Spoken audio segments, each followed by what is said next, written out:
If that's what it takes for you, if that's what that takes, if not letting you start is what makes you produce, then please continue to let him not start. And let's see. But that was just one day of production against a bad run defense. Let's see if you can hold on to the ball against a good one. Well, that's it, right? That's right. The test's gonna be see can he do it this week against the Denver.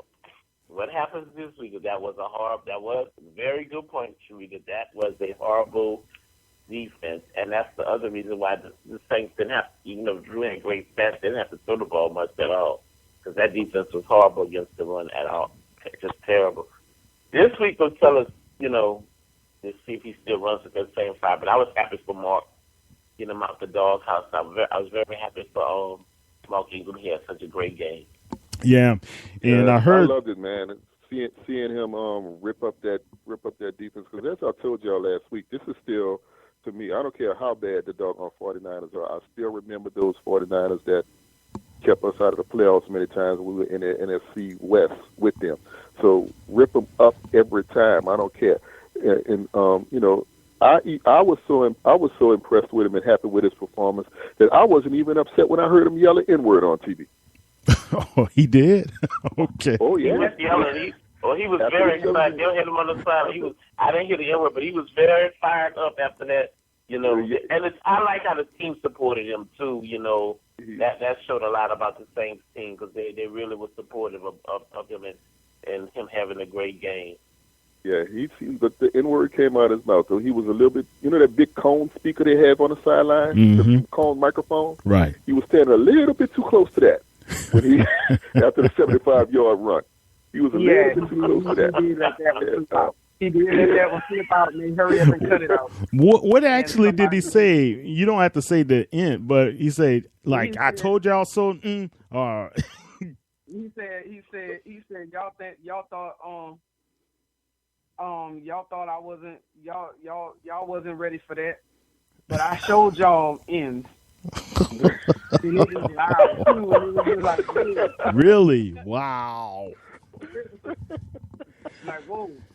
Man, Mark was pretty animated. Well, but look. Yeah, that's what I'm saying. I was like, man, that got too hyped up. Like because it can't. I like he didn't say that, but then like one of the blogs posted an article saying that he talked it to it and they cut it out real quick on the live broadcast.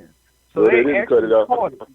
They caught it, and I listened and I was like, oh wow. So I was like, all right then. Well, I see you, fragile feet. I see you. Let's see what's gonna do this week. Oh wow! They have a little delay to the taping, so that's how they were able to catch it. Yeah, because of the delay, they were able to dump it. But yeah, I was like, all right, fragile. All right, well, let's see what you do against this Denver run defense.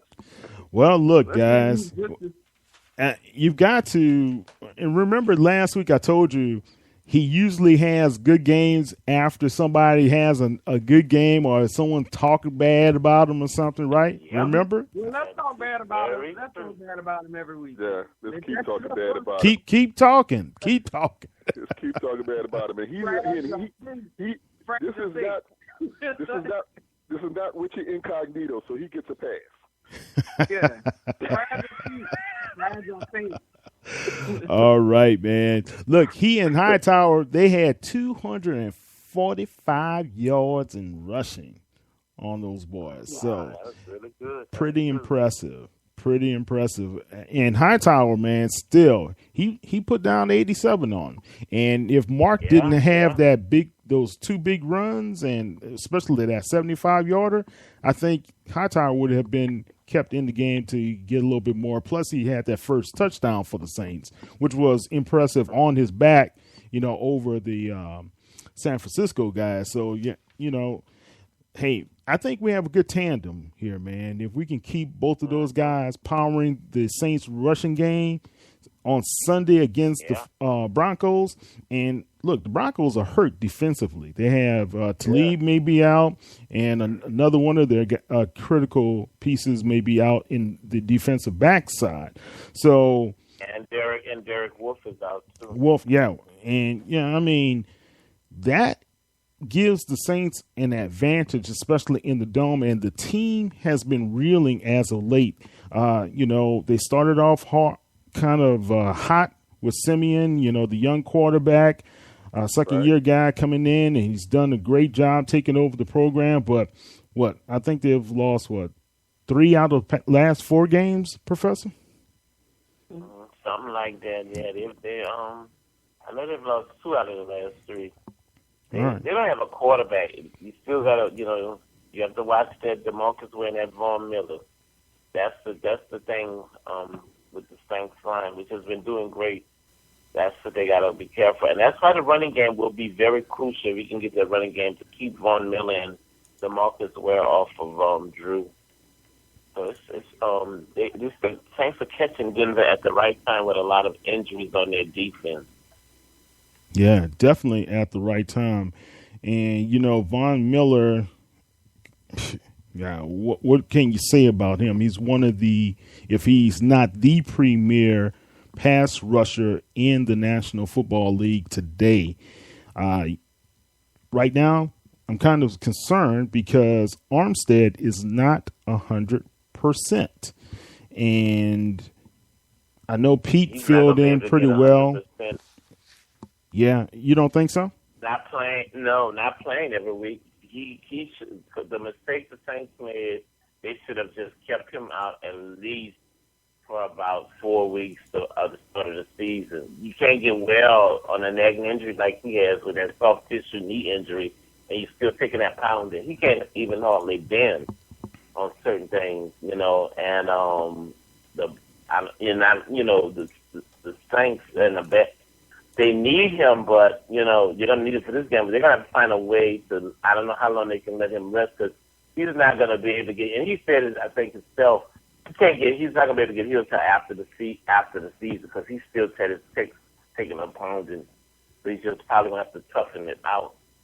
The problem is it looks like every game he just goes out is just too, unbearable for him. So I don't know if you let him rest for 2 or 3 weeks. With the Saints playing, they need him against Denver. They're going to need him against Carolina's defense in Carolina. Then you got Arizona and the Rams. You got 4 pretty decent defenses coming up, in the next couple of weeks. All 4 of these teams have solid front sevens. Well, Arizona is most strong in their back and their secondary with Tyron and Patrick Peterson. So I don't know where you rest because you're going to need that offense to continue to produce against some pretty tough defenses. But he probably won't hear 100% till after the season. Yeah.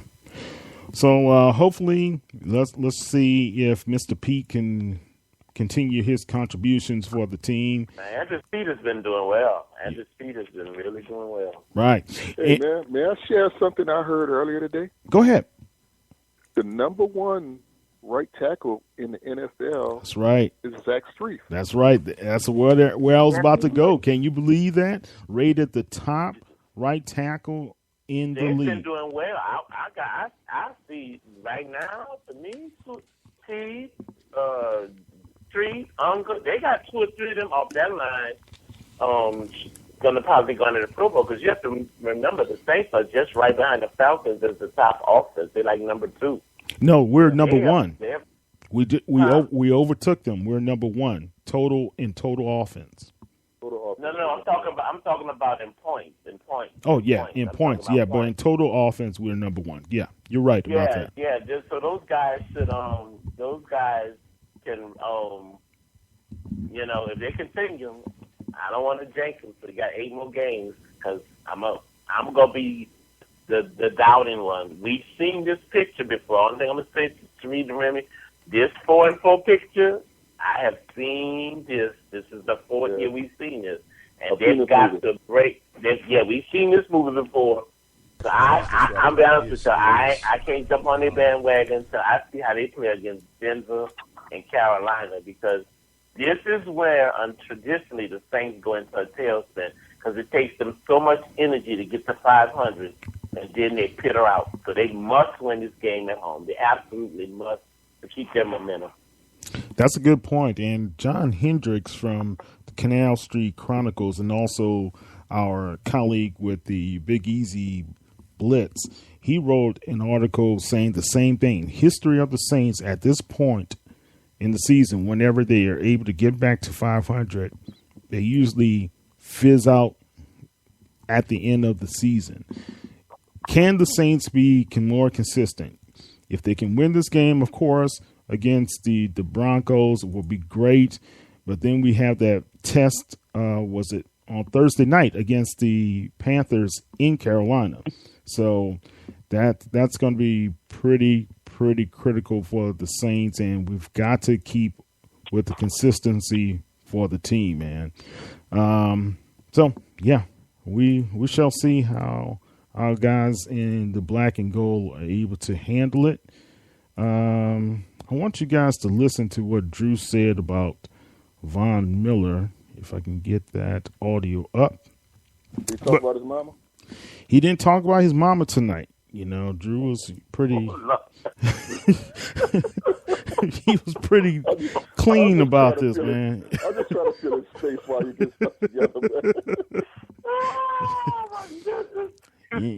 He didn't talk about Miss Miller. He is Hold on, there. Did they talk about dancing with he the has no stars? weakness. He's so explosive. He's such a great athlete. I mean, even when he drops in coverage, I mean, he can flip his hips and run and do certain things that you just say, for a guy that big and strong and powerful, that's pretty incredible. And then obviously when he rushes the passer, I mean, the first thing you notice is his get off. You know, he is the minute that ball is snapped, he is upfield and wreaking havoc. He's got, you know, all kinds of variety when it comes to his pass rush moves, and he's got power, he's got speed, quickness, spin. I mean, he can do it all. So, you know, you obviously got to have a plan for a guy like that, and also for me, it's, you know, it's got to be a clock in my head. You can't be holding that ball when he's rushing the passer. Sean Payton this morning called him the best pass rusher in the game today. How much would you agree with that? Yeah, coach? I would agree with that. Yeah, he's exceptional. All right. So you heard Drew. He said that Sean Payton, well, the reporter said Sean Payton called Von Miller the best in the game today. And he's right up there. And you have DeMarcus Ware on the other side, man. That's going to be a challenge for this Saints team. Okay, let's talk a little bit more about some great performances from the game on this past Sunday. The Saints defense, man, how did you feel? Even though they gave up 398 yards passing to Kaepernick, how did you feel about what the Saints defense was able to do down the stretch? Well, they playing well in the second half of the game. They gave up 3 last week before that against Seattle. 6. Not so great against the Panthers, but they played 2 good quarters there in the first half of that game. Then you had the Kansas City game where they only gave up 6 in the second half. You know, then you had the 3 turnovers against Kansas City. So, you know, they're playing like they've played about 18 to 20 good 22. I remember what the stat was. They played like 22 good quarters out of 32. The exception of that Oakland game, that first half, the entire Atlanta game was terrible, but also there were 2 turnovers. And then you had the second half of the Carolina game and the first half of the San Diego game. Outside of that, they have played, you know, in terms of holding back points. They have done a great job of bending but not breaking in terms of, you know, giving up points. And lately now, that trend is going even further down. So they're starting to get down from where they were giving up 30-some points a game to getting it more between 20, 24. And you have to remember, some of those games, they had pick sixes, you know, that gave up points and turnovers and a Mark Ingram fumble. So it was even less than that. I think the Saints have only given up about 5 or 6 touchdowns in their last 4 games. So something is going on. You know, they're giving. Only area I think they need to do better. I didn't like in the game the first half how they kept San Francisco hanging around with all those big plays, and that's the area that I'm sure Coach Allen is working on them with, giving up the big plays because they gave up some big plays, some huge plays in the first half. had 287 at halftime, so they did a great job of the